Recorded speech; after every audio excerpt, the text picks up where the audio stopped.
बिस्मिल्लाहिर्रहमानिर्रहीम। अजीज़ान मोहतरम, मैं हूँ प्रोफेसर तनवीर सादिक, अपने चैनल से आपसे मुखातिब। कल से मैंने रुदाद सफ़र के नाम से दो चार मैंने सोचा कि आपको अपने सफ़रों के बारे में, कि मैं जहाँ जहाँ गया हूँ वहाँ क्या क्या फील किया है। अगर मैं डिटेल में जाऊँ तो वो तो बड़े सफ़े क्या किताब हर जगह की बन जाती है, लेकिन मेरा मकसद ये था कि कुछ चंद वाक़यात, चंद बातें, वहाँ के मजाज या थोड़ा सा वहाँ का इंट्रोडक्शन आपको करा दूँ। मुझे जर्मनी जाने का इत्फाक हुआ, ये भी शायद 89-90 में कहीं मैं गया था। फ्रैंकफर्ट गया, बड़ा अच्छा शहर है, बड़ा शहर है। जर्मनी के दूसरे शहरों की निस्बत बहुत साफ़ सुथरा नहीं है। जर्मनी के दूसरे शहर बहुत साफ़ सुथरे हैं।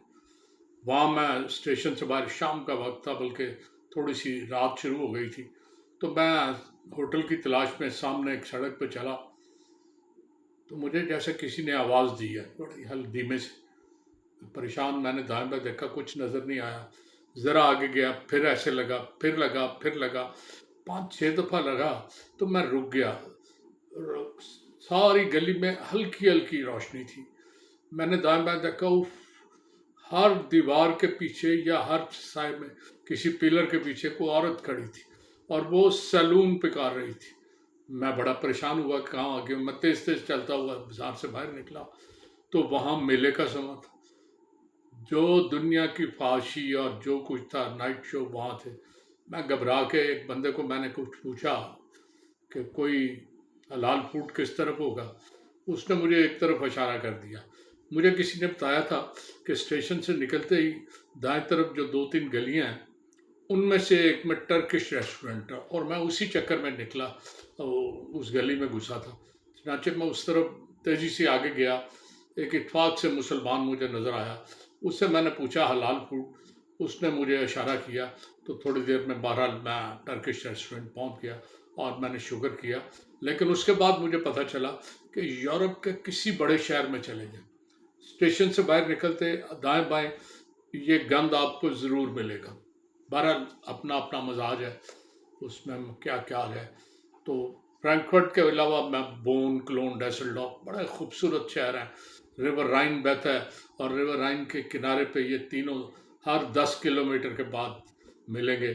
बस से चले जाएं, ट्रेन से चले जाएं, या फिर स्टीमर भी चलता है, वो जो फेरी है वो दरिया में। कोई तरीका अपना लें, दोनों तीनों बड़े अच्छे और यादगार सफ़र होते हैं।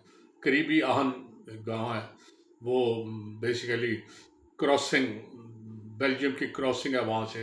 वहाँ से आहन पहुँचे तो साथ ही बेल्जियम में आप एंटर हो जाते हैं। तो मैं इनमें हैम्बर्ग की फिरा, लेकिन सबसे ज़्यादा जो खूबसूरत शहर था, जिसकी बालकोनियाँ फूलों से भरी होती हैं, जहाँ पे आपको हुस्न नज़र आता है, जहाँ पे आपको खूबसूरती नज़र आती है, सफाई नज़र आती है, वो बर्लिन था। बर्लिन में मैं ठहरा, पीसी में ठहरा हुआ था। बिल्कुल सामने ही केडीवी एक स्टोर था। पता चला कि दुनिया का सबसे बड़ा स्टोर है। मैं चेक करने के लिए उस स्टोर से क्या लिया जाए या क्या कोई यादगार, मैं उस स्टोर में घुस गया। साइकिलें पड़ी हैं तो सैकड़ों, और हर एक दूसरे से मुख्तलिफ। स्त्रियां पड़ी हैं तो समझ नहीं आती वो कितने हज़ार। कोई 7 फ्लोर थे और जो चीज़ थी ना, वो इन अबंडन थी, इतनी कि जिसकी कोई बात नहीं। वैरायटी आपको इस कदर नज़र आती थी जिसकी बात नहीं। वहाँ मैंने पहली दफ़ा कंप्यूटर देखा। कंप्यूटर मेरे पास है उस वक्त पाकिस्तान में, जब लोगों के पास कोई कंप्यूटर नहीं होता था। मेरे पास वो कैसेट वाला कंप्यूटर था, जिसे मैं लगा के मज़े से सुबह तैयार होता था। जब मैं तैयार हो जाता उतनी देर में वो अपना सर्कल पूरा करके आध घंटा लगता था, वो तैयार हो जाता। वो जो उसमें कैसेट चलती थी वो उसे तैयार कर देती। अब डॉस उसमें चलना शुरू हो जाता, तो आध घंटे बाद वो तैयार होता था। फिर हम कोई काम करना चाहें तो बड़ा मुश्किल काम होता था। अब तो माउस आ गया है, अब तो विंडो आ गई। उस वक्त ये होता था कंट्रोल एफ, इसका ये मतलब, कंट्रोल एस, इसका ये मतलब है, कंट्रोल ये, अल्टर कंट्रोल दबा के फिर वो कीज़ को याद करना एक अजाब होता था।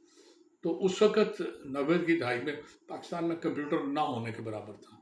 لیکن وہاں KDV اسٹور میں نے دیکھا کمپیوٹر کام کر رہے ہیں، اسکینر کام کر رہے ہیں. میں بڑا حیران ہو کے دیکھ رہا تھا یہ کیا چیز ہے کہ میں 7ویں فلور سے ایک چیز خریدتا ہوں اور نیچے پہلے پہ آتا ہوں تو کاؤنٹر پہ دیتا ہوں تو وہیں پہ وہ قیمت لگا دیتا ہے. یہ بڑا عجیب مجھے لگا کہ 7ویں فلور والی چیز پہلے فلور پہ کیسے. تو بہرحال وقت کے ساتھ پتہ چل گیا کہ وہ تھا. تو بڑا خوبصورت اسٹور تھا، وہ مجھے بڑا یادگار ہے. پھر اس میں سب سے بڑی خوبی، اس وقت برلن 2 حصوں میں تھا، مشرقی اور مغربی برلن. دونوں کی حالت میں اتنا زیادہ فرق تھا جس کی بات نہیں. میں برلن سے ٹرین پہ جب آیا ہوں جرمنی کے اندر، وہ میں جا رہا تھا ایک شہر میں. اس شہر میں ٹرین بھی تھی، بس بھی تھی اور ٹرام بھی تھی. تو میں اس شہر کی طرف جا رہا تھا تو وہ جو دیواریں برلن تھی نا سیمنٹ کی بنی ہوئی، اس کے ارد گرد دونوں شہر آپ کو نظر آتے تھے. اس طرف ہریالی، اس طرف خوبصورت بلڈنگیں، اس طرف جیسے کسی چیز کو آگ لگا دی گئی ہے یا جلا کے رکھ دیا گیا نا، اس طرح کا ویران منظر تھا جس کی بات نہیں. پھر ایک ٹرین چلتی تھی جو مغربی برلن سے مشرقی برلن تک لوگوں کو لے کے جاتی تھی. میں نے اس ٹرین میں سفر کیا. 20 DM ایکسچینج ٹکٹ کے علاوہ لینے پڑتے تھے اور وہ ضائع ہو جاتے تھے کیونکہ ان 20 DM کا کوئی فائدہ نہیں تھا. اب وہاں کسی کو دے دیں. اس اسٹیشن پہ لمبے چوڑے بینچ لگے تھے اور وہاں اتنے رکت میز منظر تھے کہ میں آج تک نہیں بھول سکا. ماں اور باپ وہاں بیٹھے ہیں. بیٹا جو مشرقی برلن کا رہنے والا دیوار پھاند کے اپنی جان پہ کھیل کے دیوار پھاند جاتا تھا نا، وہ جرمنی میں کہیں سیٹ ہو سکتا تھا لیکن مغربی برلن میں نہیں. برلن میں اس کے لیے کوئی جگہ نہیں ہوتی تھی. چنانچہ وہ دور دراز کے شہروں سے جب پیرنٹس کو ملنے آتے تو میری طرح وہ 20 DM ان دنوں سے کہا تھا 20 DM کا ایکسچینج لیتے، ٹکٹ لیتے اور اس اسٹیشن پہ پہنچ جاتے. ماں باپ بازو پھیلائے انہیں ملتے اور رو رو کے برا حال، بچے کا بھی اور پیرنٹس کا بھی. وہ بڑے رکت میز منظر تھے. شہر میں پھرا، کوئی چیز ایسی نہیں تھی جو خریدی جا سکتی ہو جو آپ پسند کر لیں. بڑا ویران سا دکھی سا شہر تھا. چنانچہ وہ جو گھنٹہ ڈیڑھ ہوتا ہے اس میں نے چکر لگایا، واپس ٹرین پہ آ گیا. جب میں واپس آیا تو 15-20 دن کے بعد وہ دیوار ٹوٹ گئی. تو میں خوش ہوا کہ چلے میں ان آخری لوگوں میں سے ہوں جنہوں نے وہ دیوار باقاعدگی دیکھی. لیکن حالت یہ تھی کہ آپ ٹرین کے ساتھ ساتھ چلے تو ادھر جو کسان تھا نا، ادھر جلے ہوئے کھیت، پتہ نہیں کسان کہاں تھے، لیکن ادھر کسان، ان کے پاس ہیلی کاپٹر تھی. آپ کبھی اس اسٹیشن پہ چلے جائیں برلن پہ تو جیسے پارکنگ میں گاڑیاں کھڑی ہوتی ہیں نا، ہزاروں کے حساب سے ہیلی کاپٹر کھڑے تھے. کسان آتا ہے، گاڑی کھڑی کرتا ہے اور اپنا ہیلی کاپٹر سٹارٹ کر کے سیدھا لے جاتا ہے اپنے فارم پہ. وہاں پہ جا کے ساری مشینری کی مدد سے وہ اپنا سارا کھیت کا کام کرتا ہے اور شام کو ہیلی کاپٹر گھر آ کے وہاں ہیلی کاپٹر پہ وہاں ہیلی پیڈ پہ آتا ہے، گاڑی پکڑتا ہے اور اپنے گھر چلا جاتا ہے. ہاں البتہ تارکین وطن جو ہمارے بچے وہاں چلے جاتے ہیں، جیسے یہ کشتی والے جا رہے تھے، یہ جب وہاں پہنچ جاتے ہیں نا تو انہیں چھپنا ہوتا ہے.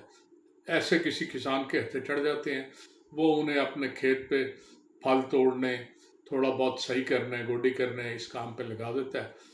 وہ چھپے بھی رہتے ہیں اور ان کا وقت بھی گزرتا رہتا ہے، کہیں نہ کہیں اپلائی کر کے وہ ہاتھ نہیں کسی کے آتے، وہاں کام کرتے رہتے ہیں. تو جرمنی میں سب سے بڑی خوبی یہ تھی کہ اس کی ہر بالکونی برلن کی پھولوں سے بھری ہوئی تھی. اتنا پھول جس کی کوئی حد نہیں. پھر ایک اور خاص بات تھی، جرمنی میں نے دیکھا بہت کم جگہ ایسی ہیں کہ آپ کو سڑک کراس کرنی پڑے. ہر جگہ پہ آپ کو ایسکیلیٹر نظر آئے گی. پاس جائیں تو آپ کا قدم وہاں رکھتے ہی ایسکیلیٹر بھاگنا شروع ہو جائے گی. آپ نیچے اتریں، کراس کریں اور مزے سے اوپر چلے جائیں. تو یہ جرمنی کی خوبی ہے. جرمنی انتہائی پرامن اور صاف ستھرا علاقہ ہے. مجھے آج تک اس کے منظر بڑے یاد ہیں. اجازت چاہوں گا، وقت کافی ہو گیا. اللہ حافظ.